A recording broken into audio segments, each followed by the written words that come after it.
So how do you detox? Detox is very simple, okay? You're gonna go 100% fruits. You just change your diet. 100% fruits, nothing else. You can eat any fruits you want.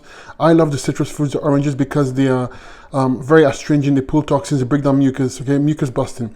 And then you're gonna do this breakfast, lunch, and dinner, and whenever you're hungry, you can eat as much as you want. There's no calorie counting. You can juice it as well. And then take herbs, okay? This is a Fab 5. We use Fab 5 because Fab 5 targets the main organs and systems of the body. It targets the adrenals, the kidneys, the lymphatic system, the endocrine system, and the stomach and bowels, okay? This the major systems and organs of the body that you need to be fixed, because you need to fix your digestion, and that's where the liver and gallbladder and the pancreas is. So this is the endocrine glands. You need to fix the lymphatic system because it removes the acids from your cells, okay? It removes acids from your cells. You need to fix the kidneys because the kidneys gets rid of those acids. And you need to fix the stomach and bowels because, you know, it's digestion, is absorption, is where you use nutrients. So all these things have to be fixed. And that's why we use the fruits